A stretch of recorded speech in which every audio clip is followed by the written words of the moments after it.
Hello. Hello. We're live. Yay. Hi. So, I would like you to actually introduce your channel. I should have mentioned that earlier, but I'm sorry. Oh, yeah, sure. I'm Rachel. I have a booktube channel called Let Me in the Library. I do kind of like the classic booktube stuff of like TBRs and rankings and stuff. I do like a TBR game that's fun, but I like to kind of like put a little twist on some of my content. So it's a little bit unusual. It's mostly chaotic. It's not too crazy, but we like to have fun. And I'm very excited because I saw that you were doing this book club, first of all, which I think is just a cool concept in general for double books, but also you picked City of Brass, and I was like, I've heard really good things about this book. I feel like it's a perfect opportunity to read it, and I'm really glad I did because it was such a great book. It really was. Okay, so we're here to discuss City of Brass. Just a little copy. If you have read it, obviously that's probably why you're here. Otherwise, it's a great book.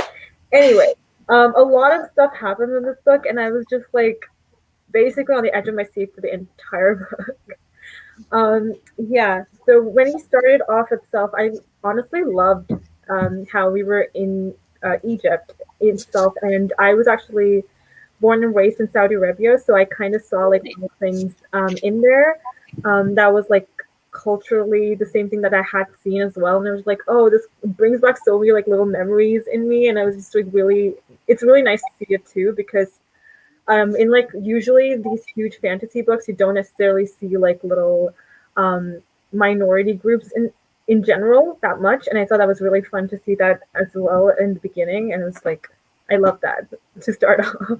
Oh, yeah. I love, in general, that we're kind of getting away from European fantasy.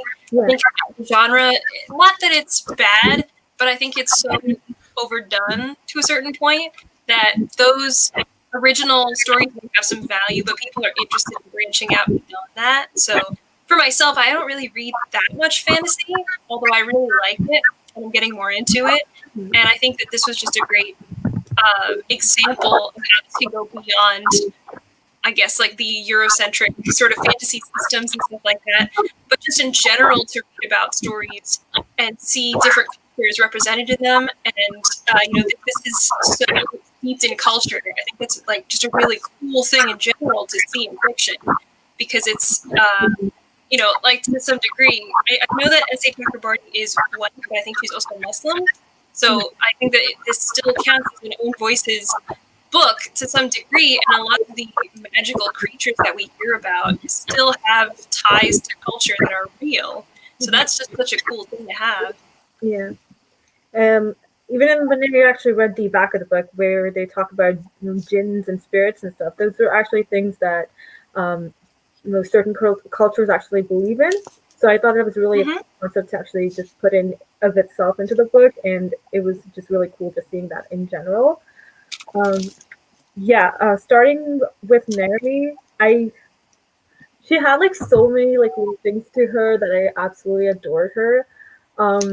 Especially like in the beginning, like she was this sassy person who's like she does these magic things, and then she really thinks that it's not technically real and people are just buying it sort of, and I'm like, I was really interested to see like how her character would basically develop throughout the book, and to see like how she had a person that she was going to, like a person who had all the medicines and stuff, the older man, I forget his name.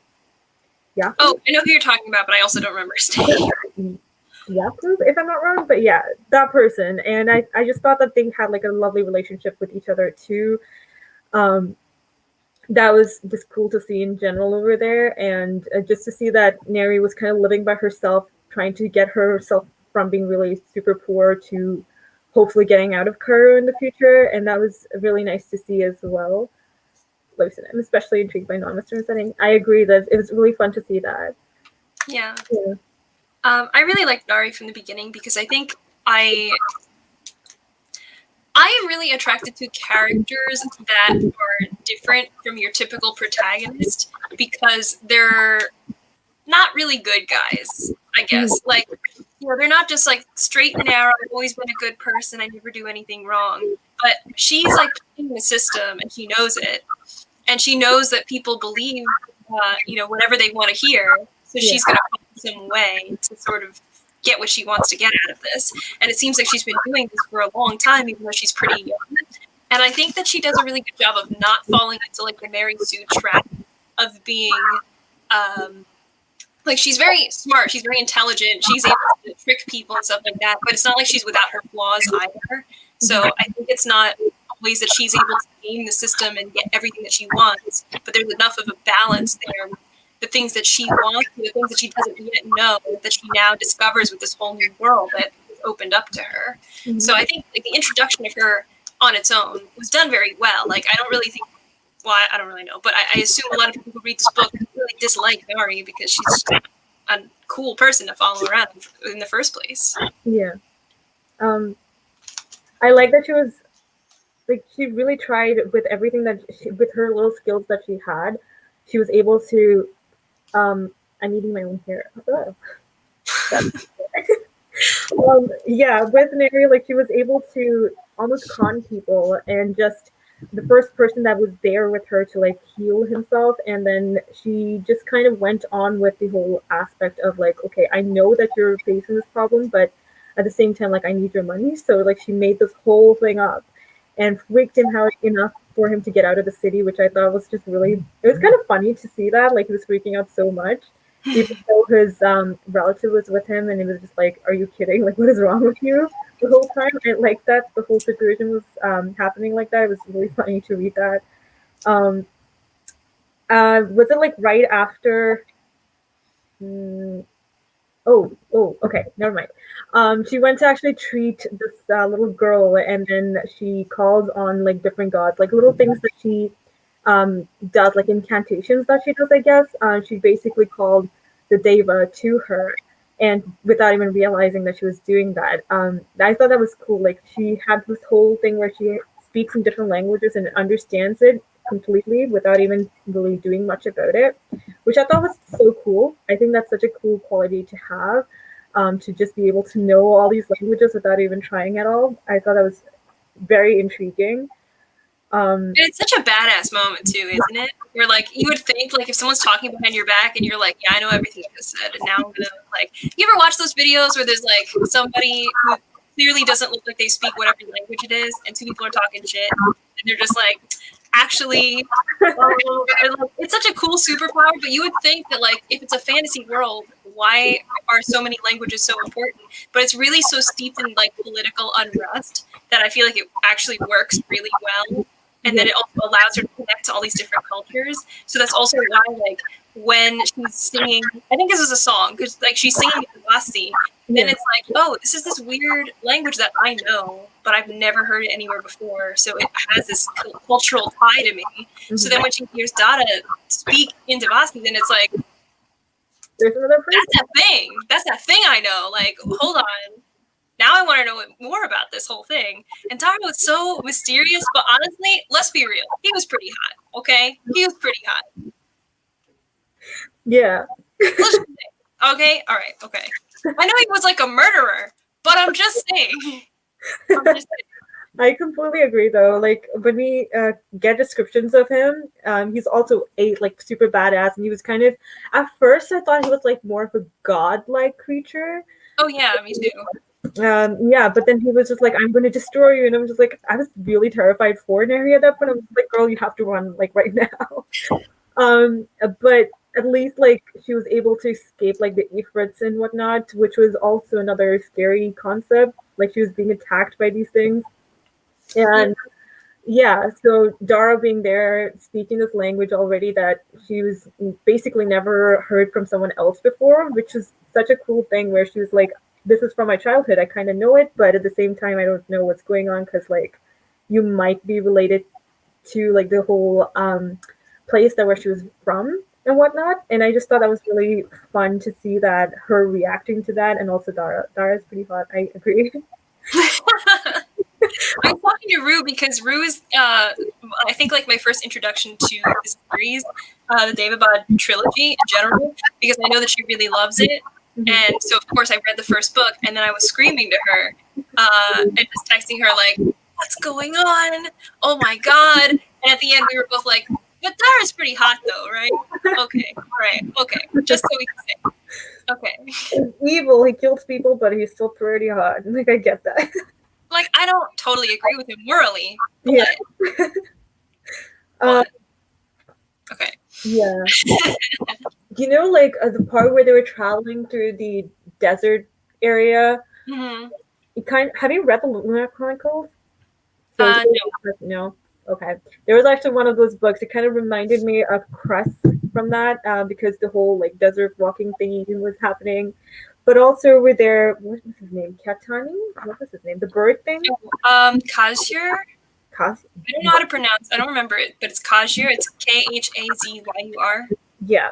And he used a fairy, which is like a bird-like animal. Yeah. The thing like sometimes I didn't get was like what the character was and like what they could potentially like turn into. Mm-hmm. But I thought that whole character coming through was just fun because like Neri did not see that happening whatsoever, and she was like really baffled by it.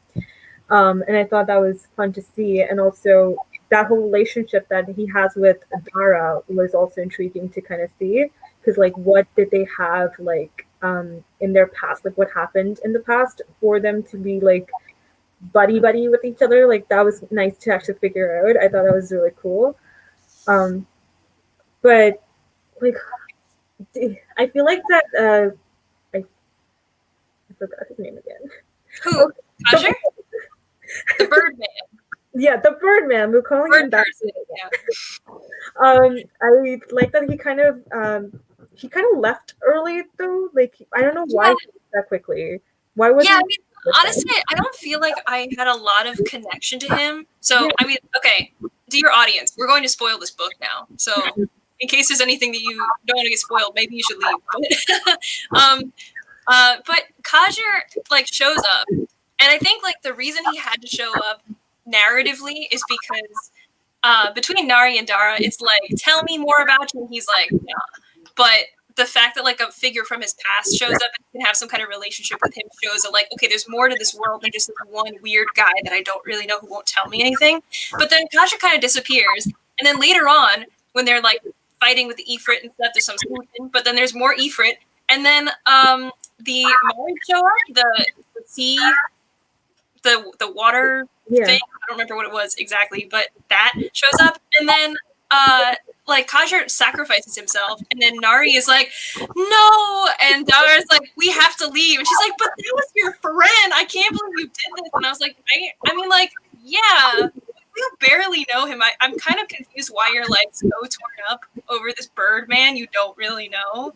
Like, I think he was like nice enough. Like, he was nicer than Dara, but I don't know. He wasn't like your best friend, and all of a sudden he died, and it's like, oh my god. And she's like, I'll never get over this. I'll never forgive you for leaving him. And I was like, why though? Like, I mean, like, okay, but I don't really get why you're so upset about that. There's people out here trying to kill people.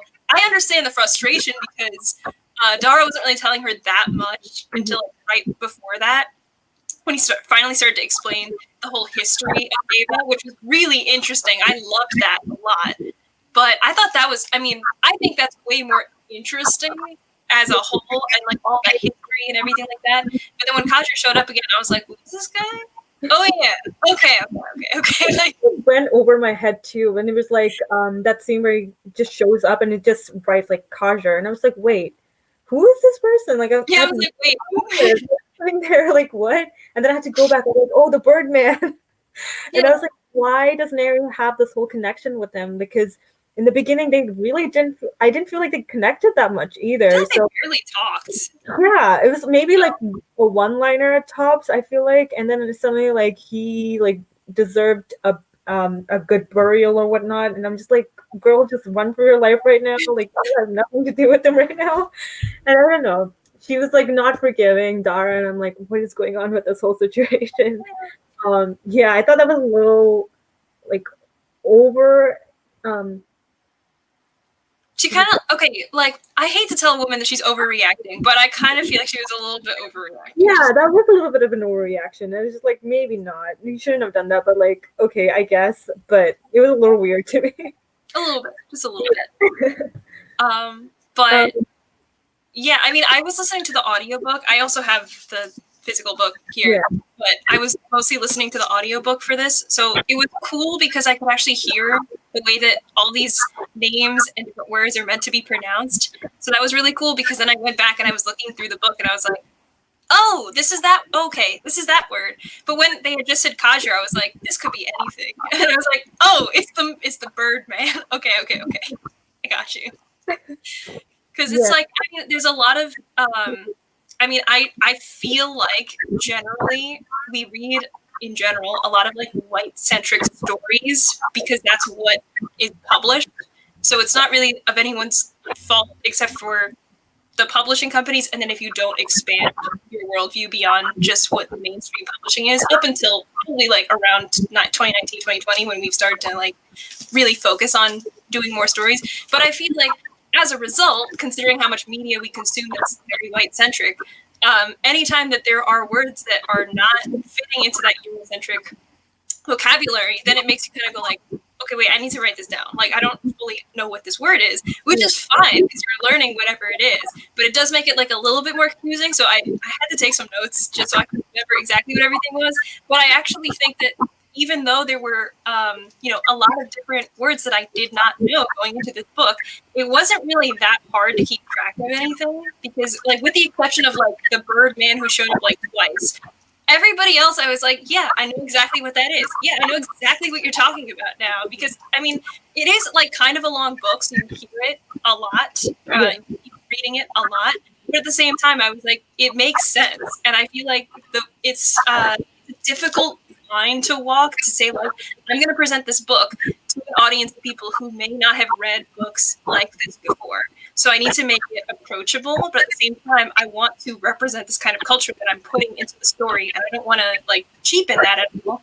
But I feel like that was done so well because it was very approachable, in my opinion, from I guess like the kind of standpoint where I'm in. Where I like to think I'm very open to it, but I also understand I'm not like a super genius, and I'm also not really like that well versed in a lot of different cultures yet.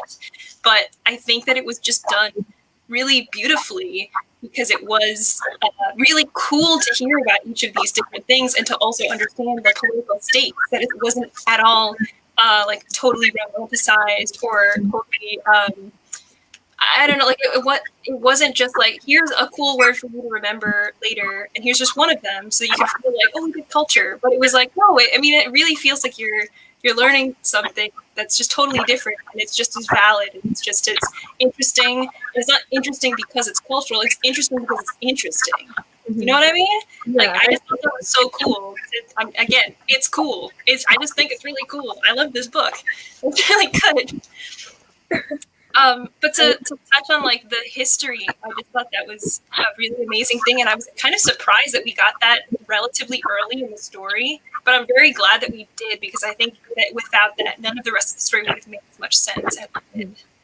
Yeah, it definitely got me very excited to read the rest of the trilogy as well because the whole world itself is just so intricately done that I want to know more about it. It's not just like, oh, here's just some kind of diversity and a couple of words like you mentioned, just thrown in here just to make you feel like you belong or whatever, and then like nothing. So I love that they put the whole culture in here like throughout the book, and it was just so well done. Even like small things like Neri was actually a hijabi, like she wore a hijab most of the time, right? You can see that it's all mentioned quite a bit over here. And even like small things like when men see her without her hijab, there's like one scene like much later into the book, they like averted their eyes when they just saw her face or whatever. And I just thought small details like that, it was really nicely put into here because I'm sure like a lot of people would really appreciate that to see the culture kind of represented in the book in general. Like I thought that was really a cool thing to do. Yeah, it was really nice. Going to like Ali, I don't know. What do we think of Ali, first of all? Like, first impressions of Ali? At first, I just felt like he could be a good character, but then in the middle, it was just, like, wonky for me.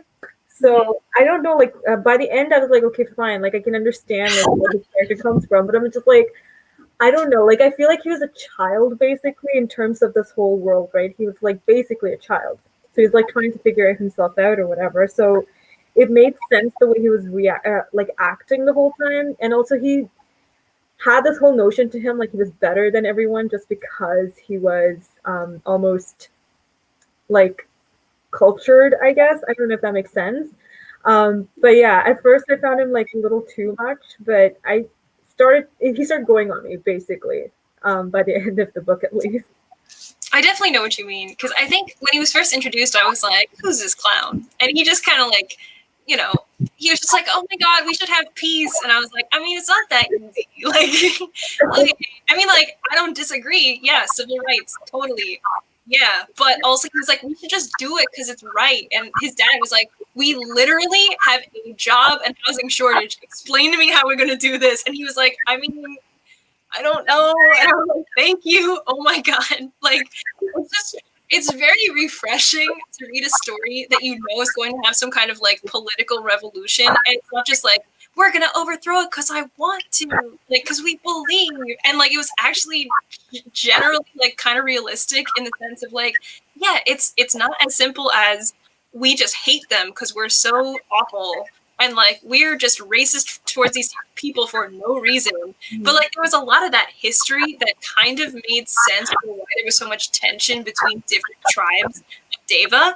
Yeah. And how each of these different groups had some kind of history tied to Suleiman in some way. And that's why it was like, we're either going to follow what we were told we must do by Suleiman, or we're going to rebel against it, become Ifrit, or just like, we're kind of stuck somewhere in the middle. So it's like, I guess we'll go along with it, but we don't really have much of a choice.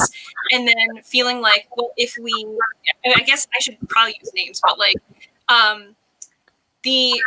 so correct me if I'm wrong, the Nahid, which is the same like background that Nari has, the Nahid were the ones that Suleiman, the human king, gave his magic ring to.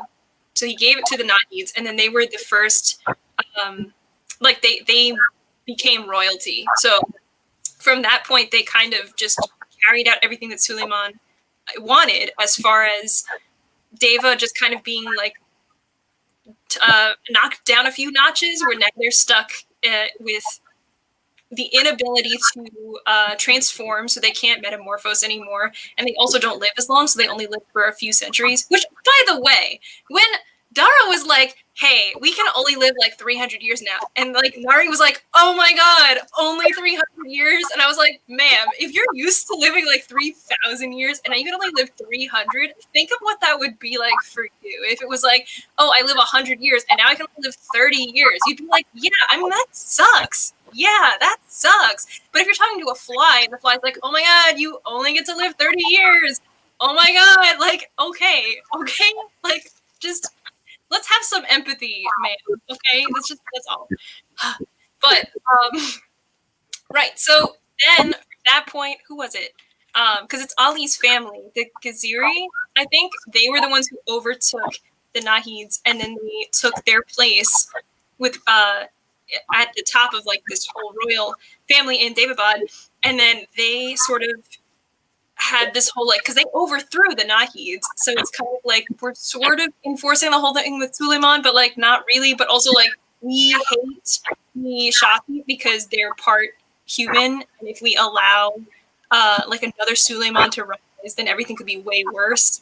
So I feel like in a way, because that plays on people's fears, that is super realistic in terms of like why people do the things they do politically and why they act the way they do with these different social groups. So that I actually appreciate that it was like some history tied in a magical way, but it still was like real enough that you're like, yeah, I get that. Like, that's kind of cool. It's messed up that you did all that, but I get it. It's cool. You know?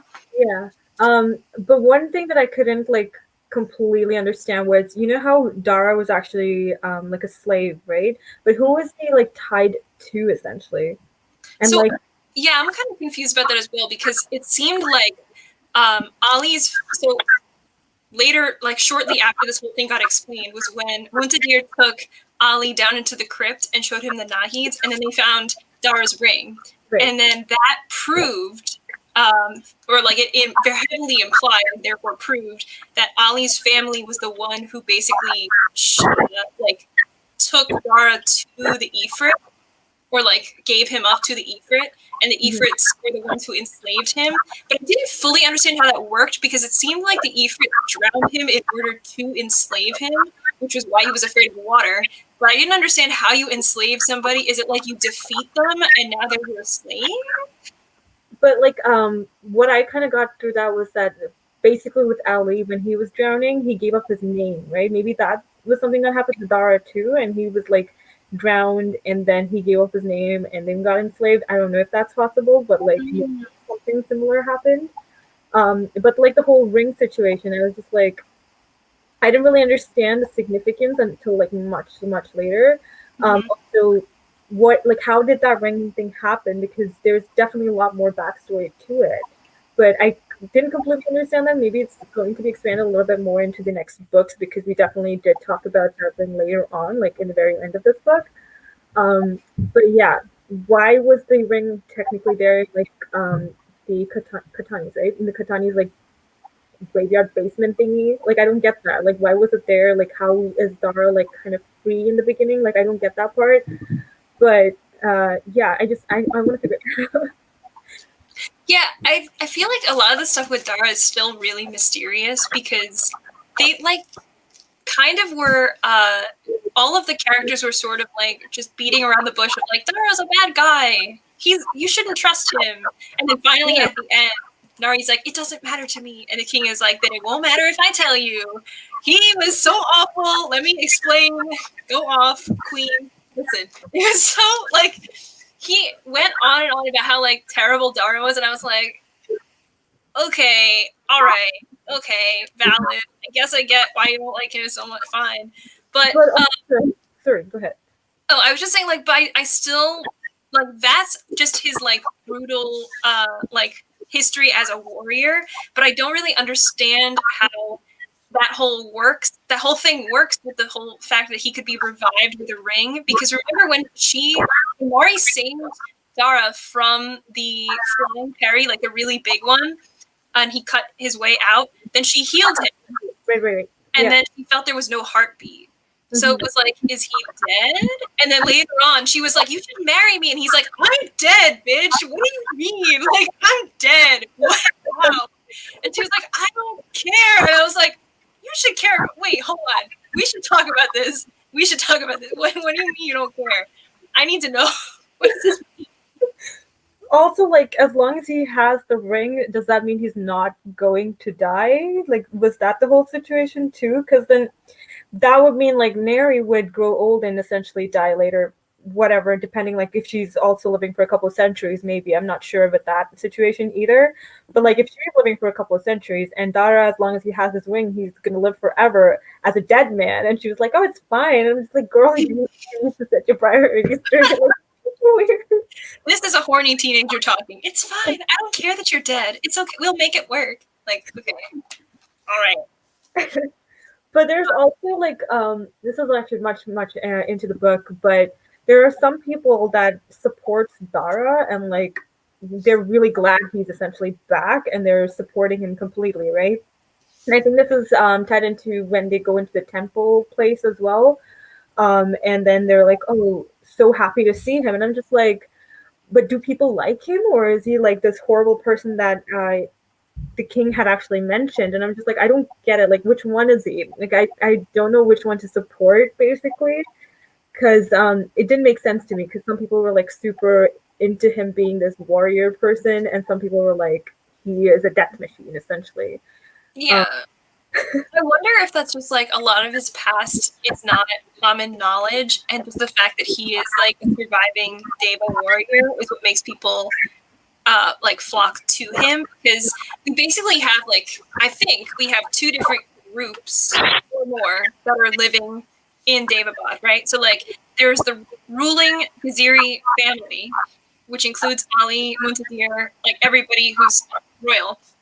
Then there's the Deva who are underneath, who I guess were originally Nahi, because the Nahis were the one who were like, we're gonna name our tribe Deva. Like it's kind of like calling like, you know, there's like different races of humans if you just had a human race, but it wasn't like we're all the human race. It was like specifically the small group of humans is called humans and nobody else is. Like, you know, it was just so like we were first, we are Deva. So like that group, which I guess was Nahid, but the thing is like, didn't all the Nahids die? So it seemed like they were still living with a bunch of Deva because there were also all the Shafi as well. But because before when Ali was talking to his father and he was like, we should give people rights, then he was like, what about the housing? What about the jobs? Blah, blah, blah. But he was also saying we have to appease the Deva whose land we're still on. So it kind of makes it sound like, you know, all of that may, like all of the Nahids may have died out, but it's probably like a lot of their ancestors through the Shafi or through surviving Devas who are still like somewhat loyal to the Nahids in some way. Because when Nari comes, it seems like not everybody, but quite a few people are rather like welcoming of a Nahid person to just appear in the first place because everyone thought they died, I think 15, 20 years ago or something like that. So I think there's still like a number of groups. And there was also like that area where there were like 6 gates, right? And like each one was for like a different Deva tribe in Devabad. Do you remember this? I have no idea. It was, I just remember this because I think I was like doing something at the same time and then I was like, oh, I missed that. So I kept replaying my audiobook over and over for this like one specific section. But there was this, I think it was around the time that Dara had appeared and people knew it in the town. And they had these different gates. So like you had to, everyone was corralled into this one area. And then there were all of these different gates where they would separate each of the Deva. So it was like, you are part of this tribe, you go there. You're part of that tribe, you go there. So they would like separate people out. And then I think Nari was like, why are you doing this? Like everybody's the same. And it's like, no, it's the law. Like if we don't, because I think the king had like cracked down on the Shafi where it was just, you gotta like curfew. We gotta like send you all back home. And they were like, we have to hurry up and go. We can't delay because then we'll break curfew and then we'll be punished. And then I remember there was like one guy who was like, why does it matter what tribe we are? We all bleed the same color. And he got up and he made like a big show of like cutting himself. And, like the blood was coming down to be like, look, we all bleed black blood. So we're all the same. I don't remember exactly what happened right after that, but I do remember Dara being like, okay, like that was kind of messed up, but like, yeah. Yeah. I don't actually remember the gate thing, but like I remember like the bleeding thing, and also like they were trying to get out of the way basically. And there was this soldier person who was like holding the gate, and then Dara breaks the gate or something because he was like, "Oh, I'm here," kind of a thing. Something like that happened. Yeah. I do kind of remember that. Yeah. Right? Okay, I'm not making that up. And then they just essentially go and meet the king, and I'm just like, again, he was so shocked, and there was a couple of things with I forget it. I don't know if that's the way you pronounce her name. Manize, was it? Oh, Maniza? Maniza. Never mind. Yeah, Maniza. The audiobook helped me so much. But Maniza, yeah. Yeah, Maniza. And what happened over there? Oh, there was a scene where the king was like, "Oh, I wish I was like with her," but then later on, he was like, he had his second wife right after Maniza died, and I was just like, "Were you married to Maniza? Like, is that something that happened?" Yeah, I don't think that was totally clear the whole time because I feel like it was really heavily implied because he was like, "I loved hanging out with Maniza, if you know what I mean." I was like, "Okay, so like, were you married? Was she like your side chick? I don't know, like what?" Because I feel like he said that he was married again, and then after Maniza, and I was just like, "So you were married to Maniza?" Like, I didn't get that. I was like, "Okay." Yeah, like I think it was heavily implying that he was with Maniza, which makes me wonder, like, does that mean that the king is Nari's dad? Because we don't know that, and like he's like not very nice to her, but that's probably on brand for most like YA/adult-ish fantasy. I don't know. Is this YA? They cursed a couple times, so I was like, are they allowed to do this? So. I don't think so because why I thought it was not is because Nari was like 20 something, so I was like, okay. Not. I'm not sure though, but okay. Yeah. Yeah, I mean, I feel like those fantasy stories that are like either like older YA or like the kind of adult fantasy that I'm not terrified to read because it's not going to be like misogyny all around. But like I feel like most of those stories always have to have some kind of like tragic like parent connection. You know what I mean? Or like there's always like either like your parent died tragically in some way, like either in front of you or it was just like so devastating and then it's haunted you forever. Or it's like, you're my dad? What? Like just always one of those. And like this seems like there's like two of those. And it's like Maniza was your mom. And it's like, what? It's like, and second novel is gonna be like, and I'm your father. Like, okay.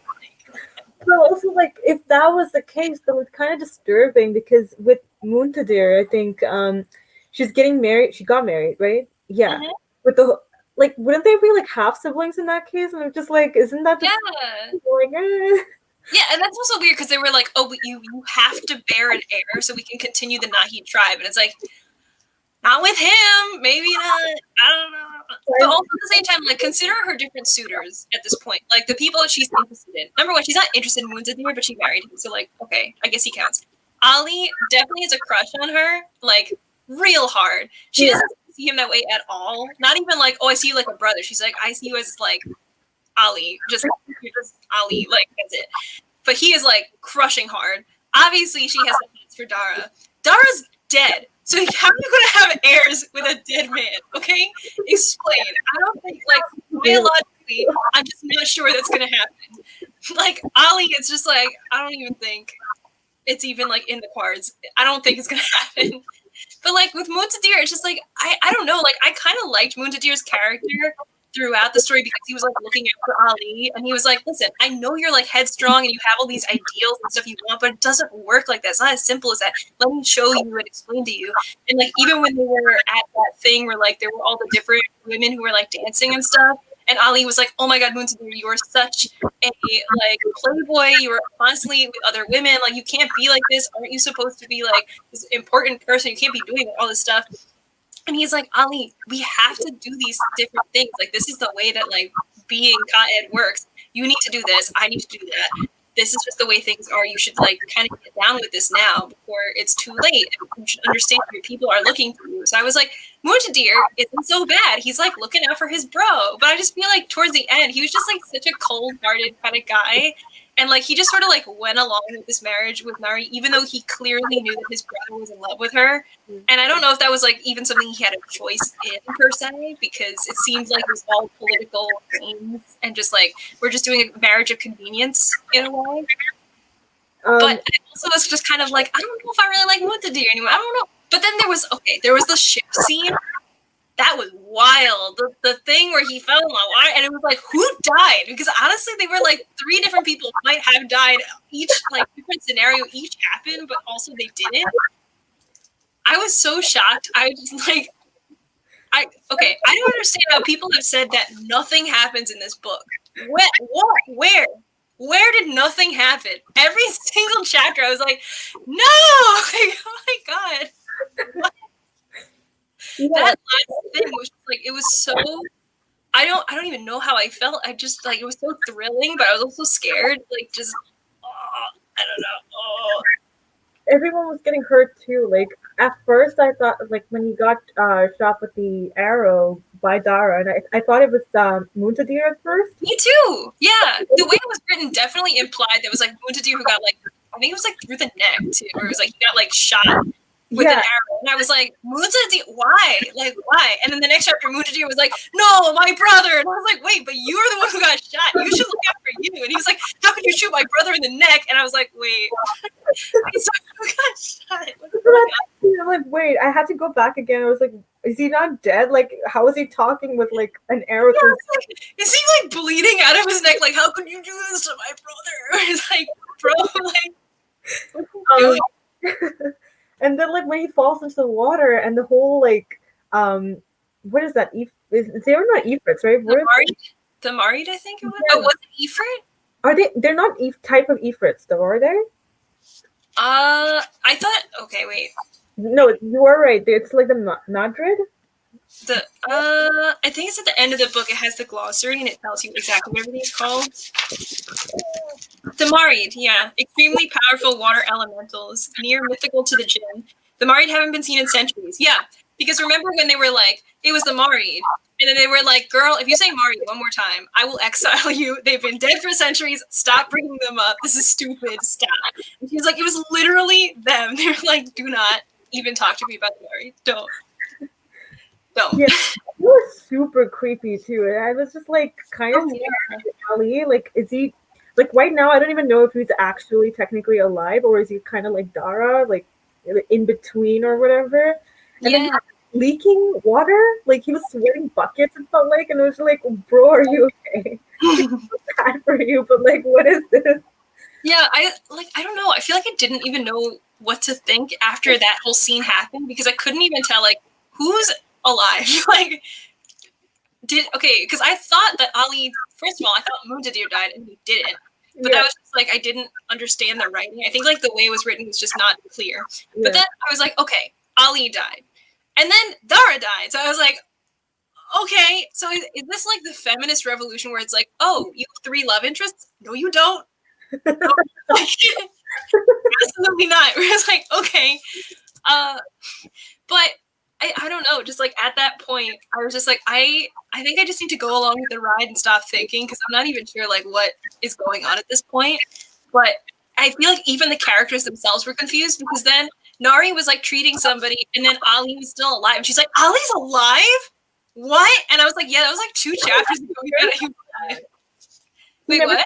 She never even heard about that. Like, it had been a while, right? And she never even heard about the fact that he was alive. 2 months, and they were like, "Oh yeah, he's been alive." And she's like, "Why did you not even tell me? Like, what? You knew all along. You didn't tell me." I was like, "Why didn't you tell her?" That was so weird. I don't know. Like, maybe it was because he was like in this situation where he's basically Aquaman or something with all the water and stuff. So I don't know. Also, you know how there was another scene where he got cut by the Shafid man, like Ali got cut by the Shafid man, and then he drank a lot of water and he was basically kind of healing himself with the water. Yeah. Is that what was happening? Okay, again, I could not use my brain after that point. So okay, I do remember he was like, I need water. And she was like, how much should I pour? And he's like, give me the whole thing. Like, no. I just remember drinking so much water. And I was like, yeah, I mean, you're in the desert, so it makes sense. But I didn't realize he was healing himself. The water from drinking it, like he was leaking from his wounds and stuff, that too. And then later when he went to take like a swim, half of his wounds were basically healed. So I was like, is he like connected to water somehow? Like, I don't get it. Oh.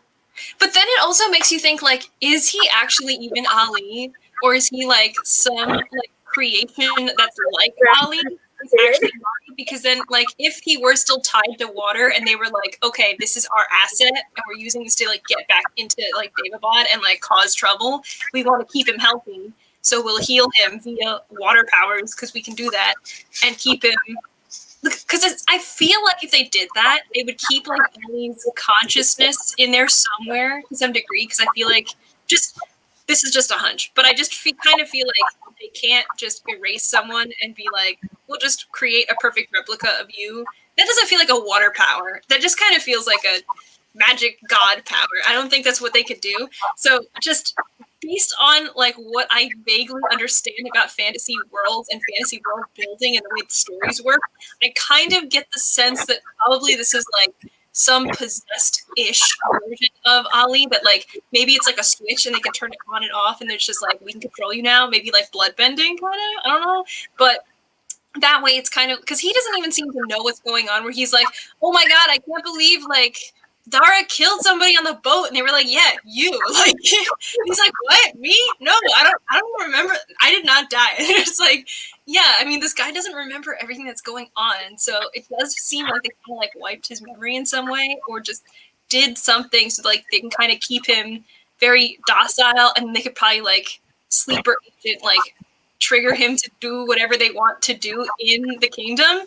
But because I know like the Mari, it seemed like they were mad or like they were like against the Deva because they like cursed the water to kill Deva or like destroy Deva in some way.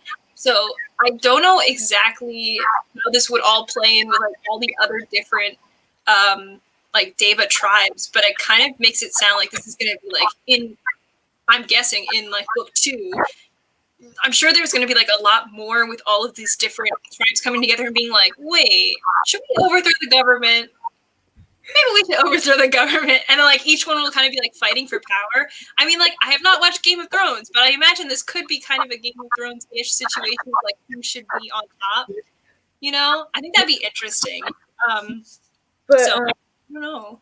You know, like how Ali was learning how to swim. Like these Davids are not like allowed to swim or whatever because of the Marid or whatever. You know how his mom essentially, I feel like she pushed him into the water. Is like, swim now, my child, kind of thing. And I don't know. This is probably a complete stretch in my brain. Is just imagining things or whatever. But like, it's like, what if he got control like at that young age, and then all this while like he's partly related to like that water source thing, and right now it's just like acting up a little more. I was thinking that way, but then I don't know if that makes sense or if it's possible or if it's just like a present thing that just started controlling him or whatever. I feel like S. Chakraborty could use that and make it make sense, but right? I don't know how. Yeah, that would be really interesting because that was like a little interesting thing to like throw in there at the end, because it seemed like his mom, for like, it didn't seem like it served a purpose at the time, but she was just like, hey, you should learn how to swim. And he was like, yeah, I don't really want to. And she was like, you better learn how to swim. And so she like kind of taught him how. And then as soon as that whole lesson ended, they were like, yeah, you're never allowed to be alone with your son ever again. Like, you're just not allowed. Yeah. So it's like, yeah, I mean, that's like kind of a pretty big sacrifice to just teach someone how to swim. And I understand that like the Deva are like, no, like, you know, we don't even touch water if we don't have to because we're fire spirits. So it's just like an elemental thing of like, there's a clash here, we don't do that. But I didn't even think that like Devas really swam for any purpose, because it just didn't seem like they would do that. Yeah. So it seems like she was obviously like setting that up because she was like, there's going to be something. I don't know, maybe she could like foresee that, but it was just like, there's going to be some unrest or some obstacle where you're going to need to learn how to swim. So I'm going to prepare you for that. But it's like, how did she know? That she was like, I don't know, like, did she know he was going to fall in the water and then he would have like completely drowned if he didn't know how to swim? Because he didn't really do that good of a job swimming, because I still got him. But I don't know, like, is there going to be more? So I don't really know about that. I was just like thinking of that. Maybe it could be built into something more, or I'm just like totally making stuff up for myself, I guess. But what was his name?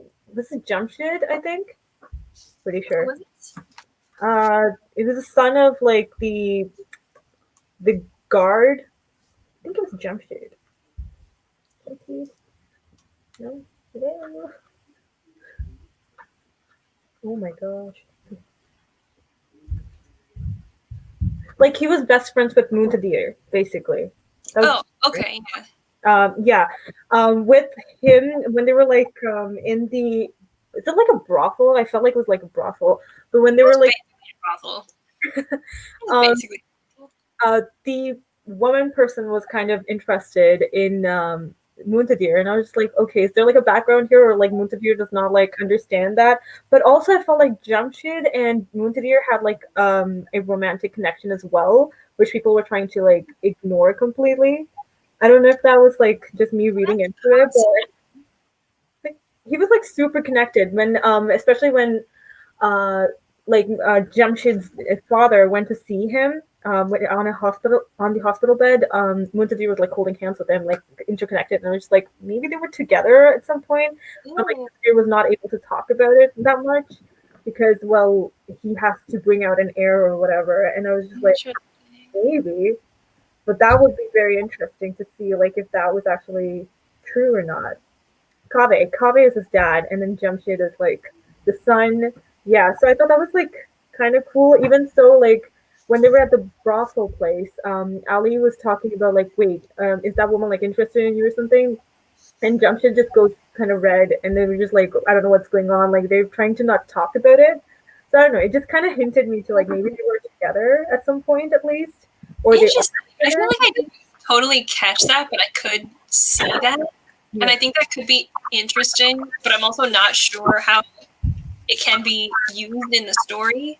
Yeah. Because I think, like, you know, if there is some tie there where it's just like, yeah, these two people are together, but they can't be together because of reasons of, like, you have to produce an heir. But I also wonder if there's anything else to it. Like, would their family accept it if it weren't for that? Or would it just be, like, totally taboo? Because I don't think we've seen any gay relationships in this world yet. So I don't really know.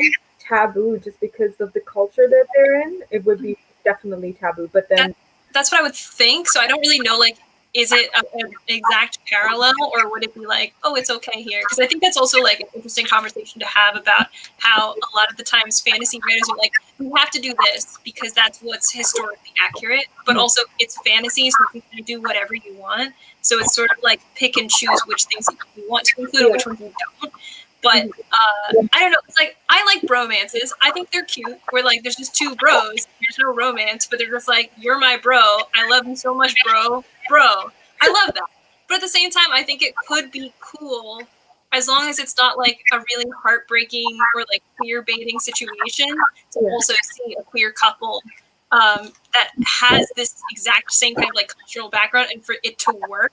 Because I think if it was just tragic and it was like, we just can't be together, I don't know, like, I don't think that you can't do that, but I don't think it would be as satisfying to have brought it up and then to just let it hang there and be like, this just can never be. So I don't really know. I think that would be really cool to expand upon in the next book, or just to, you know, have some clarification on it in the future. But it also kind of seems like Moon Tazir and Nari are just kind of like stuck in this marriage of convenience where neither of them are really happy about it at all. We're just like, yep, here we are. But I'm also really intrigued because Nari was like, the king is a mark, and like, I'm just playing him now. And I was like, you are? Because I didn't think so. Like, I thought you were just really sad. Like, oh. I was just reading that and I was just like, wait, so who's playing who now? Because you felt like you were owned over there. Like, what is happening? I want to know, like, how she was basically owning that situation. She's like, I am controlling you, basically, but you don't know about it. And I'm like, how, though? That makes no sense. Like, the whole, like, monologue that the king had was just like, you're screwed, essentially, and these are the reasons why you're screwed. And I was just like, okay, now you're like, you're done, you can't do anything. And then she's like, oh, but I'm playing you. Like, how? Like, is she playing him, or is that just like her way of coping, to be like, I'm playing you, I'll figure it out? So I don't know, because I think like I don't feel like S.A. Chakraborty would say that unless she actually was going to play him in book 2. So I want to see how she does that, because I think that like those stories are so cool to me, where just like, it seems it's this way, but actually I was playing you all along so I could get my way. And especially when it's so complicated, because it's like this royal situation, so that everything's in the public eye and you have to be so careful with the things that you can and can't do. That one's like, you know, I just think that's really, really cool. So I would love to see that happen. But I also kind of feel like the way Nari talks sometimes confuses me. So I don't fully know if this is like, this happened because that's the story, or this is just what Nari's saying. And now I'm just confused. Okay, for instance, when they're on the boat, and there's the whole thing where she's just like, I just want to know Dara, or like she says something that's just like, I would just be happy for Dara to be like alive, or like something like that. She says something that like, I didn't really think it like meant much. And then she's like, I suddenly realized what my words meant, and then Dara didn't know who I was anymore. And I was like, why? And I was like, so it was supposed to be like she had this magical power that she could just like wish things into existence. So it was like, I don't know if this is tying back to the whole Jinn thing of like, I wish it, and like my wish is his command, and that's what's happening, or if like Nari's just a god now because she just wanted it to happen and it happened, except for she didn't want it to happen. So it definitely seems like one of those things where like, when you wish for something, you have to be so specific, because otherwise it could be twisted into like your worst nightmare or something like that. But it didn't seem like anything she said was like, I only want for Dara to not know who I am. Like, that was just a weird thing. And then all of a sudden he just snapped out of it later. So I was like, I really don't understand why this would be like a 5-minute wish and that it even worked in the first place. Like, that didn't really make any sense to me. It was such high action that I didn't really like stop to be like, this makes no sense. But after the scene, I was like, all right, but that didn't make sense, right? Like, I don't think that made any sense. I don't know if that was just like everybody thought that, or that was just me though? I don't know. He kept flipping the switch too with his character Dara on the boat, especially.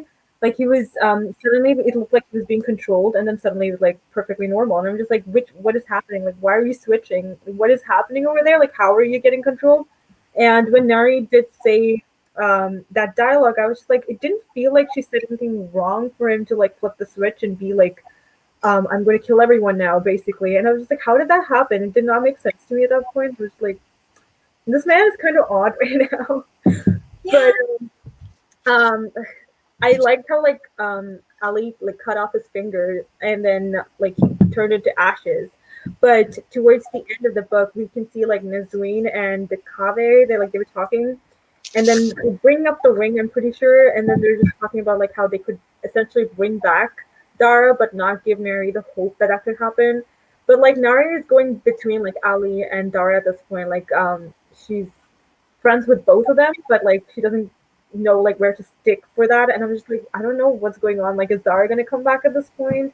And is the ring that was there in the like the basement graveyard place, was that helpful? That's the reason that they're saying like that's the ring, or is this the ring from the boat? Like, I'm just like a Yeah, little. that wasn't clear to me either. I was going to ask you if you knew, because it seemed like that could have been like, don't tell anybody, but we found this ring at the wreckage before we like ruined the boat or anything. And like we just didn't tell anybody, but we kept it, and now here it is. Or if it was like, oh my God, we have that ring in the base. We could do that. We could do that. I kind of felt like it was the boat one, because it seemed like when Nari was like, we could bring him back, they were like, there's nothing left on the boat. It's totally destroyed. And I was like, I bet somebody kept something. Like, I just kind of feel like that's always what happens. But like, I kind of feel like it's the boat ring, but also it still is like so mysterious because we don't understand how Dara's still alive, if like alive, whatever. But like he's still like walking around before, if they had the ring in the basement and the ring was like the only way to bring him back. So it seems like the Gaziri should have known that he was alive and like what was going on with him. And I almost think that like, I don't know for sure, but it almost kind of seems like if you bring someone back with the ring, they have to obey you maybe. So it kind of seemed like the Gaziri were like, there's no way Dara's still alive. And then there he was. So yeah, now it's really making me think like maybe he is kind of like controlled because way earlier he had been enslaved by the Ifrit. So is there still a way that like he thinks that he broke free of that, but they can still kind of control him? Because if they wanted to kill, like the Ifrit are against everybody in power, basically. They were like really against the Gaziri, I thought.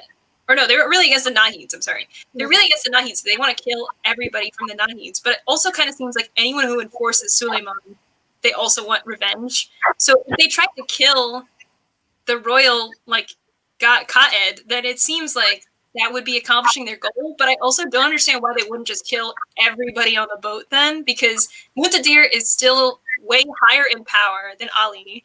And also Nari's right there, and she's the last Nahid. So if he were controlled by the Ifrit and they were able to accomplish everything they wanted to do in those like 5 minutes with a like intense warrior that can kill thousands of people no sweat, I don't really see why they wouldn't kill everybody. I don't know. And also like Nazreen and Kawe, like I didn't realize that they were working together or whatnot. Like, why were they working together?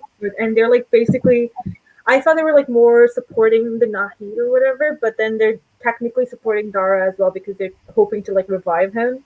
And then there were just the last line of the book was essentially just talking about how Meniza is essentially still alive, or insinuated that, and I was just like, wait, she's not dead. Like, then why was the whole story of like she died in that carriage thing there in the first place? Like, was she trying to escape the king or something? Like, what is this? I didn't get that either. Yeah, because okay, I think that this is another case of like a cover up or something, because when Muntadir brought Ali down into the crypt, he was like, look, these are all the Nahids and they're buried in earthly tombs, which is like really offensive, I think, because Nahids are born of fire, so they prefer to like always have their dead cremated, so it's like they're brought back to their element. But instead it's like they trapped them in these tombs so they can't go back to that element. But it said the king himself cremated Meniza, which kind of sounds like the thing of like, oh, I did it. Don't worry about it. I did it. And it kind of sounds like she just got away And like maybe he just said that because he loved her, so he let her go, and so that she was able to like disappear and have a life somewhere else because things were just so intense. They were like, we got to kill all the Nahids. But also, it kind of seems like if he let her go outside of Daevabad, where it's not safe for any Nahids, that seems worse. Because I'm not sure. Like maybe she didn't want a life in Daevabad. Maybe she was like, I don't want to be here. I'll rather take my chances and just like hide amongst humans, something like that. That's possible. But it definitely kind of seems like the king was lying about Manyza if she's really still alive, because okay, the whole thing with the king and Manyza is still kind of bothering me, because when he was talking to Nari near the end, he was like, yeah, I just said that you kind of seems like Manyza, but like I could have been lying. Like I don't really understand what he was saying there either, because when she first appeared, he was like, you look just like Manyza. And later on, he was like, that's what I said. But what I was really thinking was, I could do anything I want. I was like, I don't know what he's doing. What's his game here? Like, what is this guy doing? I think he was just really trying to cover up about Ali being basically Aquaman, but he just went ahead and did a lot of these things. Like, he was saying a lot of crap, and I was just like, are you sure? Like, I don't even know if you're stably saying any of these things anymore, because like it doesn't make sense. Because once you're just like, when he saw Nari the first time, he was like, "Oh, Manyza, it's you. You came back." Or like, "What? Like, no, you're dead." But like, I didn't know what was going on the whole time. I was like, "Are you serious? Like, is she dead now? Like, is she alive? Or maybe she's hiding, like you said, and that could potentially be the case." But if that's the case, how did like Neri get separated from Manyza if they were supposed to be like related? Like how did that happen too? And I was just like, with the let's see, Nezreen and stuff, when they were talking to each other, they were just like, "Oh, Manyza would know what to do," and I was just like, So they're going to Manyza, they're going to find her now, and it's like, okay, like, I don't know what to think at this point. Yeah, because okay, I think it would be a pretty good twist if Manyza is not her mother, because I think it sets you up to think like, oh, it's her mom, it's her mom, it's her mom. They're gonna be reunited, and then if they meet and she's like, I don't know who you are. I've never had children, and it's like, oh. But I also think that that's like, I'm pretty sure the king covered up Manyza's escape as a death, because when Nari walks through the door and he's like, oh, Manyza, he actually believes it could be Manyza, not like, you've been dead for 20 years, how could it be you? He's just like, oh my god, Manyza, I haven't seen you in forever. Oh wait, oh, I'm so sorry. I confused you. It's so sorry. Like, I think that he really does believe that she's still alive, and I think that she is somewhere. But I think it's probably some also kind of like tragic convenience or like thing where it's just sort of like people are hunting us, so we have a better chance if we split up. But also, she was a kid, so I don't know if that's true, or if maybe Manyza had some ability that's just like Nari, where she's like, I just want for you to be safe, and Nari's like, who are you? I don't know. It's like the same thing. So I don't know. How would that work? Would it work? Yeah. I think there's just so much about this world that I want to know more about, and I'm not really unsatisfied per se, because it is really complex and cool, and it's kind of like taking an intro to biology course and being like, okay, but explain anatomy exactly. And people are like, that's a different class. Like, it's not that I don't like it, because I think it's just so interesting, but I just think there's so much more to expand upon, and that's okay, because we're going to probably get that in the following books. So it's not really like unsatisfying, but I do feel like I'm left with a lot of questions, and I'm hoping that they'll be resolved, because I think S.A. Chakraborty will do that. I feel like she is a really good writer, and that she really took a lot of care into writing this book specifically. So I have high hopes for the next book. I've also heard it's the best of the series, possibly the most devastating of the series.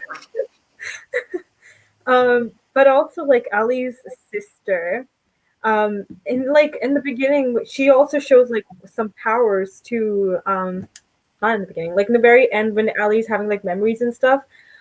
He's thinking about his sister as well, and she was teaching him, I think it was a water power, like he was controlling water or something. And then the mother just came and like grabbed her away, and she's like, "No, you cannot be with your brother. Like, I told you not to do this." And I was just like, "Wait, so she can do stuff too? Like, she can control water, so she has some other powers as well. So why are we not exploring that as well? And did it get suppressed later, or like is she not ever going to talk about it? Like, I don't know what's going on there either. I really want to know, like, with her as well. And I don't know, with her character, she was like a little all over the place, where she was kind of being a little bit of a bitchy character. Wait, the sister, you mean? Yeah, Yeah, okay, honestly, I kept forgetting that even like that Ali and Mutadir even had a sister. Because I was just like, oh, this is that bitch in the castle. And then I was like, oh, you're related. Oh. yeah, Oops. right She after. was so mean to everybody, especially Nari, but she was just like really mean all the time. I was like, who is this clown? And eventually it was like, oh, I guess you're important, but But I it don't really just feels like Ali is so like full of himself that he does not care about his sister anymore. Like what happened with their relationship as well, we're not too sure. like. And then it shows like something like was it that the sister was kind of mixed with different bloods or something? I don't know. That's what I kind of read through it, and they had like different mothers, if I'm not wrong. That's what I Maybe, thought. maybe that's why they're so estranged though, because I think like a lot of the times different families per se, but like descendants of this kind of blood can be held in higher esteem, Yeah, generally because of like pedigree, but yeah, also it could be because like if you're mixed with anything that's not a pure like Deva blood, then you could be seen as lesser than, because the Shafid are seen as like they're so persecuted right now that it kind of seems like it could be that way. Also, speaking of, to like bring it way back, do you remember there was like a baby smuggling ring? Because I kind of feel like that could come up later. a baby one. A baby smuggling ring where like so wait, let me look at my notes. Okay, wait. Yeah, okay. Ali, like very close to the beginning, Ali meets Anath and Hano, and they're like, yeah, there's this baby smuggling ring where the Devas take Shafit babies and they Yeah, give it to Devas who can't conceive, and they're like, this is your baby now, so just don't tell anybody, but just raise them like they're Deva, and it'll be fine. Which is messed up, because like they're basically like killing all the Shafis and just like allowing them to be treated like the worst possible scum of the earth. And then they're like, but we could take you and just raise you as one of our own, which means that you're probably going to grow up to hate Shafi too, which are your own people. That's doubly messed up. That's so messed up. But then, so then the Shafi are like, or specifically Anas and Hano are like, yeah, our job is to like basically go in and get the baby back for the Shafi families. But then, like, that's kind of when, I think that was, like, when the guards broke in, and they were like, this is evil because you're Shafi, so we're going to kill you. I think they got like the one of the babies and the girl, but the girl showed up later on in the book with that old lady and was it Kabe or no? It was the guy who died. Yeah. Yeah. Anyway, like the girl was there in that little orphanage place as well. So I don't know what happened to that baby. Maybe that baby was taken somewhere else, or is actually still there. Who knows? But yeah, that's so messed up though. Goodness.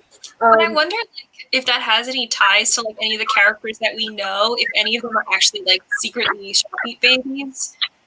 Because, like, you know, obviously nobody would want anyone to know that, Yeah. because it would just cause like so much unrest. There are already people rioting in the streets, and to say like, oh yeah, one of our royals who we have trained to hate all of you and to enforce laws that basically like cause much more horrible conditions for everybody here is actually one of you, and we just stole him because we felt like it, because we wanted to. Like, I don't know. I also wonder if, like, maybe the reason that the Devas can't always conceive is because they keep inbreeding. Because with the whole, like, Muntadir and Nahid, yeah, Nari, you can just get married. Not a problem. I don't know if you're half siblings. It's probably fine. Like, it could be why. I also thought it was interesting where after having Muntadir and he got Ali, it was said that they were technically kill the second sons just because they don't want competition or whatever, and that's also super messed up. Like they want the whole line to continue as well, but then they don't want the second sons or more sons or whatever to have kids just in case there's more competition. And it's like, are you seriously kidding me? That's messed up. Right? That's such a lot of crap, and I'm like, they almost. How can you possibly like set yourself up for nepotism if you kill everybody in the family? You can't do that. Don't do that. Also, okay, I actually thought this was like a little interesting. I hope that you can like help me decipher this. So like near the ending, when the king was talking to Ali, and he was kind of like going through like everything that happened, he was like, "Oh, when you were born, everyone was like pretty bummed out that you were a boy, but I was like, you know what? I'm gonna raise my boy anyway." And then there were like these assassins that came to see him, and he heard them out, and then he killed them with his own 2 hands, and he was like, "That's how much I love you, son." And I was like, "Wait, wait, what?" Like, I don't fully. I don't know. I feel like I kind of missed something as far as like why they needed to have like a female heir, and then like they just could not have this boy, or like it was just very frowned upon, and they were like, "Why don't you just murder your baby?" And it was like, if he's a baby, why do you have to hire assassins? It's a baby. Like it's not really that hard. I don't know. Like that sounds pretty weird. I feel like they were trying to make it like not just a simple murder and you're done, but like kind of hide the whole situation as well. Like make it like, oh, it's a mistake, something happened. Oh, Okay. maybe that's why. But like, yeah, I thought that was extravagant, and there were like 2 people who came there, and I was like, why do you need 2 people to kill a baby? It's also weird that you would invite 2 assassins to your house and then kill them. It was like, whoa, like this guy just wanted to prove something. Like He like heard them out too. It's like these are the details. Like I'll kill the baby like this, and he's like, great, no, I'm gonna kill like you. that sounds good. That sounds good. What's that over there? Like That was so weird. so extra. Who is this king? Like Not honestly, I don't know what this king's game is though, because it just seems like every time I think I figured him out, then he's just like, "Psych, this is actually what I'm doing," and I'm like, "But is it? You're just playing mind games with me now. Like I just don't really know. Like what yeah. is the?" The writing stuff is so cool. Like you just don't know what to expect whatsoever, and I think that's the coolest thing. Um, you're always on like the edge of your seat trying to figure out what's going on, and I felt like that was definitely the case in this book. And yeah, with Neri, like I'm still trying to figure out like if she is like in control of the situation or not. Because like what now? She got married and she did everything that the king asked her to do essentially. So like how is she the one in power right now? I don't get it. And I'm just like, I hope you know what you're doing. Like I'm scared for you. But yeah, also with Ali, he's basically getting exiled, but Oh essentially yeah, that when he goes and into exile into this place, people are potentially going to kill him because no one's going to care anymore. And at yeah. least, I thought was it? Is it the Ifrit who are going to kill him? uh, I I don't think it's just the Ifrit. Like literally, like anybody who sees him, who knows about him, would is what I kind of deciphered from that. I could be wrong though. Yeah, because I thought like so the king was basically like, "Why don't you head this mission to go out?"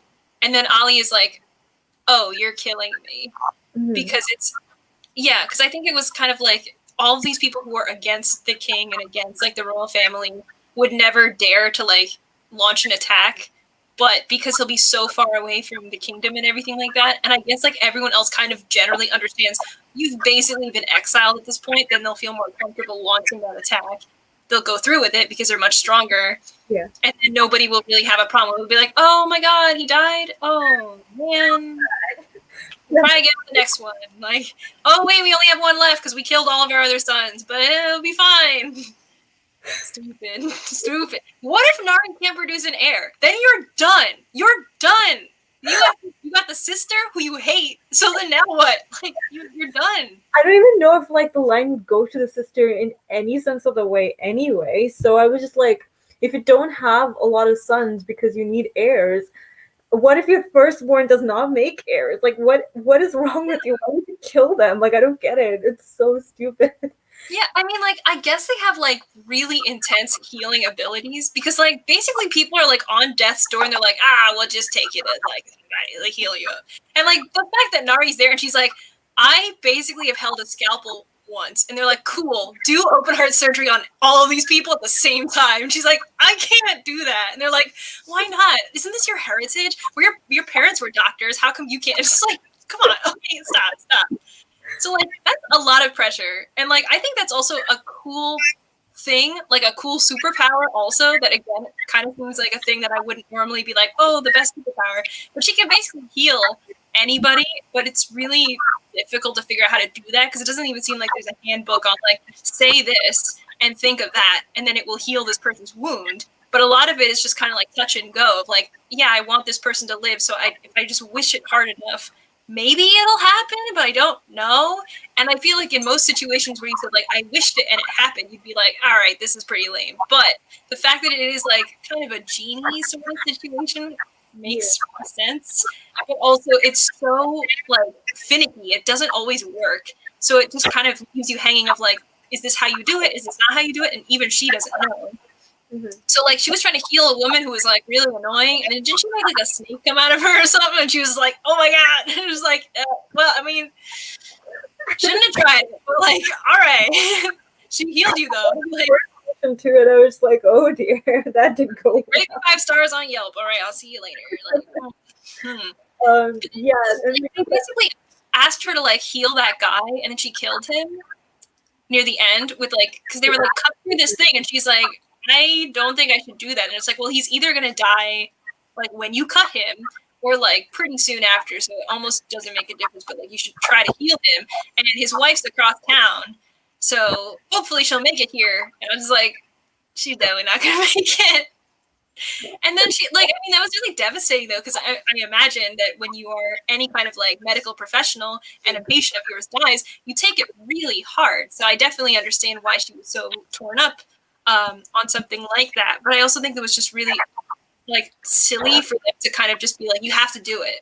Where it's like, maybe if she had some kind of training, because she's been here for months, and it does kind of feel like even though she does a lot of this stuff with healing, a lot of the times they just keep like dressing her up and stuff and being like, isn't the food really good? And like, you know, not that she shouldn't be allowed to eat and have a nice life and stuff like that, but it also kind of seems like they keep like pulling her to do all these other different things, and they're like, and when you have time, why don't you do surgery? And it's like, she needs to train because she's literally never done this kind of stuff before at all.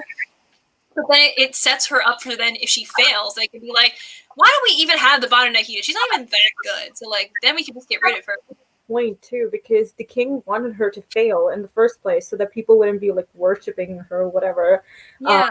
Thinking of like a high regard of her in general. So that's why it was his master plan or whatever to make her fail at what she was doing and not get enough practice.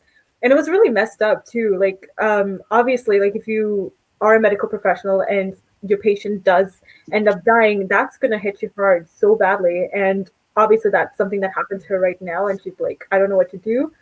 And it's like later, right after that, she's like practicing on a freaking banana peel, like later after all these things happened.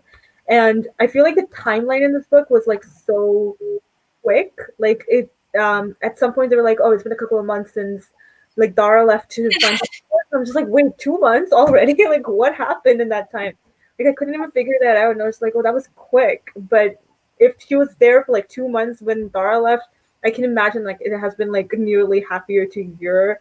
She's been there, has done nothing whatsoever. And I'm just like, but like, what do you really have to do? Like other than eat and dress up or whatever, and maybe like learn how to read and stuff. You could potentially like learn from Nazreen too, but like she didn't either. They like didn't teach her either, and I'm just like, I don't know. Like they could. I guess you probably need to learn how to read before you can study that well, because I feel like those go hand in hand. But Ali, I thought that was kind of interesting too, because the king was like, hey, Ali, why don't you basically set up Nari with your brother? And so like he becomes friends with her, and like one of the first things they bond on is he's just like, oh, like, well, if I was going to teach you something, or if you wanted to learn how to read, whatever, what would you want to study? And she's like, oh, I want to study like basically exactly what he does with the whole like, I don't remember exactly what it was called, but it was kind of like doing all the books and like economics and stuff, which is like an interesting choice. But I guess it sort of worked for like someone who's used to like swindling people, where it's like, I want to know the checks and balances, so I'm smart enough to tell like, am I playing my cards right, or am I going over the line? Like, what should I do? Mm-hmm. So I wonder if that's also going to come into play, because now it seems like she's been studying this for a long time, and then like maybe she's even mastered it beyond Ali, so it could come into play with the way that she thinks for the next book. But also, I thought it was also cool because obviously, like, Nari is like, every language just comes naturally to me, so it's really easy. And Ali's like, I kind of know Arabic. And she's just like, what do you mean you kind of know? Like, what?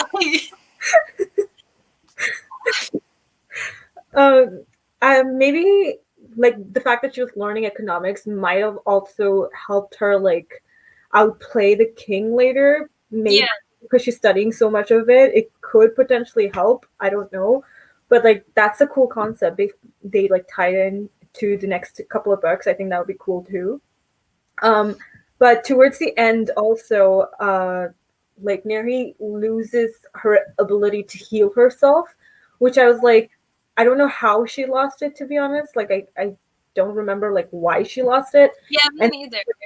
yeah, and maybe it was in the boat, but like I don't understand like how that happened. But she lost her power and she's like getting hurt by the king, and like she can't heal anymore. And I was just like, what now? Like, what if someone like obviously she has like zero fighting skills. So if someone actually potentially hurt her, like the Ifrit or whatever, she's actually going to get hurt. She can't really depend on herself healing anymore. So what if she Hmm. has trouble later on, which is something to think about as well. And I was like really curious to know. Well, wait, she can still heal other people, right? He can, from my understanding, yes. But Yeah. like she Hmm. can't heal herself anymore, like automatically. She was like pretty fast at healing herself, right? So I don't think that's happening. I But wonder if, like, before all this happened, if the Nahid were able to live so long because they basically, like, healed every time they had a problem, you know? So, like, if you had any kind of, like, health issue, like, oh, I have maybe not like a heart attack, but like something that's just like, you know, my cholesterol's really high. I don't know, they could, like, do something about it. But, like, if you can't heal yourself and you're the only healer left, I also kind of feel like when eventually she's not able to heal because she's getting like sick herself, mhm. then it's possible she could also be blamed for that too. Where it's just like, well, she can heal everybody else. Just she's probably just taking a day off because she wants to. And people are dying, and it's her choice. So that also, I don't know how the king would have like arranged that to all happen, but it also I think could be seen as like in a different way by the people to think that like she's doing this on purpose. So I don't want the people to turn against her, but I also kind of feel like it's inevitable that the way that the king has done everything, they're eventually going to think like she's not doing so good. She's killing our people. She can't even like Yeah. shouldn't even heal people anymore. So I don't know, but I definitely agree that like it seems like there's going to be more like violence and some kind of battle or something. And if she can heal other people, that's great. But then if she dies, everybody's out of luck. Like, yeah, and obviously she doesn't want to die. We don't want her to die, but that's pretty bad, which means everyone's gonna have to work on like defending her Mhm. the most. Yeah. Um, so yeah. Oh, also near the end, when Dara's like, you know what? Let's just leave Devabad. What did you think of that? Because he's like, Nari, just come with me, and she's like, no, and he's like, I will kidnap you. Like, let's just go. And then Ali kind of ended up getting kidnapped too. Yeah. So, Um, I don't know. Like at that point, I was just like, why does she not like trust Dara? She trusts the Katanis much more at this point. I'm just like, why though? Because like you don't know either of them that well. But it makes sense because like she doesn't know Dara's history or like he's not talking to her much about anything. So I get it. But like the way he was like, I will take you. I will literally like pull you and put you on my shoulders and take you away or whatever. I was like really kind of terrified for her. I was like, what is going on? This is not cool. And then Ali kind of gets in the way and also gets himself kidnapped. And I was just like, this is great. Like I don't know what you guys are gonna do now. yeah, because I feel like Dara just started acting really weird near Yeah. like the like at around like 75% of the way through, or maybe a little earlier onward. I just kind of felt like he just started acting a little strange, less hot, I would say. But okay, like he just started doing weird stuff, or like he was just like, I'm just gonna go on a mission, and Ari's like, yeah, why? And he's like, because I want to. Okay, like listen, you wouldn't understand. And he like comes back, and it's like, yeah, they weren't there. And it's like, yeah, no kidding, they weren't there. Like, come on, like stop. But like, And he's what's like, I that? don't understand why we can't hang out. And he's like, you won't marry me, and you're dead. Why don't you just tell me what's going on? And he's like, no, you wouldn't understand even if I told you. And it's like, Dara, why? Like, just talk to her. No, like the whole thing with finding the Ifrit too. He was gone for like 2 months, right? Yeah. So why did he go in the first place? Because he was pretty sure that he would ditch Muntadir after a while and come back. Like, what was the whole point of doing that? Like, I couldn't figure that out? Like once he got back, was he going to like take Nari away at that point? Was that his plan, or was something else on his agenda? Like I don't know why he went all that way, like 2 months or so, and then he came back and he's like, "Oh, I'm here." And also, again, Nari didn't know that he was back for like a week, and I'm just like, Yeah. I was just just like, no- oh, you've been back. You didn't even come to see me. Okay. Like, and also, I was so sure that that was like a setup because the king was like, you know what? I'm going to outfit you with soldiers. Yeah, totally go after the Efort. Go for it. And I was like, he's totally setting him up to die. Like, he's probably sending all these people to go, like, gang up on Dara and kill him. And then he just came back like, yeah, they weren't there. And I'm like, what was this? Why did you do it? Why did anybody go along with this? It just kind of seemed like maybe he was just trying to appease Dara to be like, oh, we're totally on your side. You thought we were going to kill you, but we didn't. Therefore, we're totally friends. Like, but maybe. like it was funny when he came back. He just attacked Ali, and then like for nearly a week he does not meet Neri, and I'm just like, what? Why? Not like a little friendship call, like, oh, by the way, I'm here, to mention it to her, and I'm just like, why didn't you do that? That's just sad. Yeah. It's also like, you're like thousands of years old. Don't you know how to talk to a woman yet? Like, why? Come on.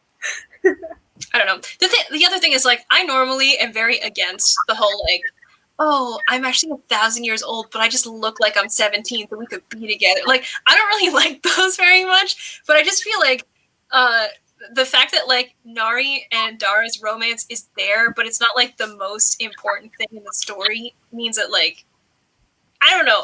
I think it's just better because it's not like, should I be with him or should I be with him? And it's more of like, yeah, I mean, you can decide later. We're in a war, okay? We have to do some other things first and decide on what to do.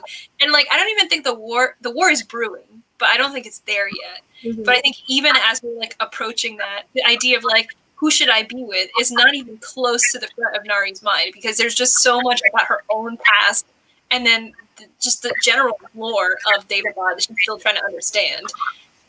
So I kind of like that that's, you know, it's still in the background. She's still like, I wish I could be with Dara. But now the fact that, like, he's dead and, like, I mean, I don't know. Maybe Ali's also dead. So it's just kind of like, just killed both love interests. So it's just like, don't even worry about it, girl. Like, don't worry. I don't know.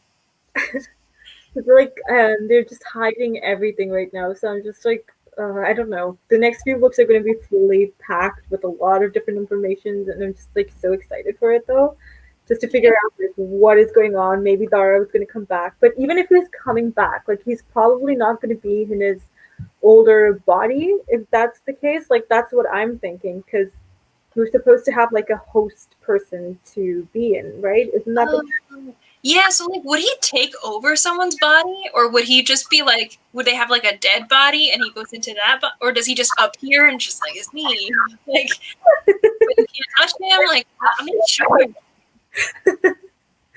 the last one would be great. Like, whoop, I'm here now. I'm here, but don't touch me. Like, I don't know. I have so many like complicated feelings about Dara because I like his character, but he's definitely like much worse than I thought he was. Yeah. Because as they explained everything that he did, even with like his past, because he seems like very bloodthirsty for revenge. Because remember, was it Muntadir? But like somebody near the end was like, "Oh, the Gaziri like really went ham on killing your family, and they have pretty long names." So then they carved like the names into their heads. Do you remember that? Where he was talking about how the Gaziri killed his family, Dara's family. And I think it was Muntadir who was like, the Gaziri have really long names, and they would carve the names of like their warriors into their victims' heads. And there was like, oh, they didn't even really get that many names. Like they weren't even able to like write as many names. And I was like, that's so sick. Like, how could you say something like, whoa, like, oh my gosh. Yeah, the interactions that they had, especially like Muntadir and Dara, like they were like friends, or so they wanted to seem sometimes, and then they say stuff to each other, and I'm just like, what is going on? You hate each other clearly. Like this is messed up. Yeah, I don't know. Yeah.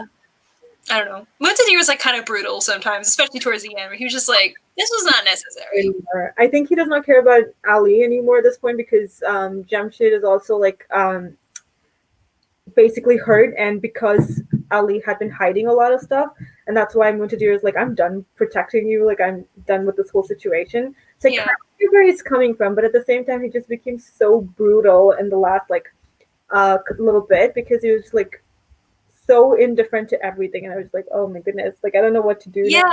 I kind of wonder if like his connection to his brother was what kind of kept him like afloat, so to speak. And then just like once that whole tie was severed, it was kind of like, you know what, I'm done with all of this. I'm done with taking care of you. I'm done with pretending that like we can have peace between the Deva and the Shafi. I'm just done. Like, you know, we're just gonna do what we have to do. I don't even care. And it was just like, oh my god, like, you know, his whole character has kind of changed in some way. He definitely has become more intimidating and brutal, and like the kind of ruler that you're like, I don't know if I want you to be the ruler because you're depressed. You should probably just see a therapist. I don't know. Like,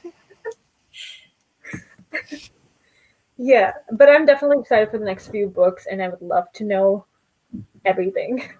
yeah, I got the second book, Kingdom of Copper, from the library yesterday, I think. So I'm very excited about it. My audiobook will be ready in a couple of days, so I should be good to go as well to read the rest of it. Okay, we're gonna have so many thoughts. I don't know if you want to do book 2 on Double Booked, but I'm definitely gonna be in your DMs all day long. I'm just like, what? No. Like, all right, I think we discussed pretty much everything, as much as we can, at least. Yeah, is there anything else that you wanted to add, or? Oh, I gave the book 5 stars. I forgot. We should have mentioned that in the beginning, but yeah. I don't know, but I think this might be like my. I don't know. It's like very soon to speak, but maybe my favorite book of the year so far. Oh wow! Maybe. Yeah, or at least it's definitely my favorite fantasy of the year. I would say that. It was really packed with a lot of information. I loved it so much. Like I can see like how much it's going to unpack in the next books. That's why I'm just like so excited. It's great. I loved it so much. Yeah. Definitely. All right. Thank you so much for joining me. I love having you. So much for having me. It's so exciting. It's so much fun. I have never actually unpacked a book so much, to be honest. So it was great. Thank you again for coming. I will see you sometime soon, and happy Halloween. Happy Halloween. Bye. Bye.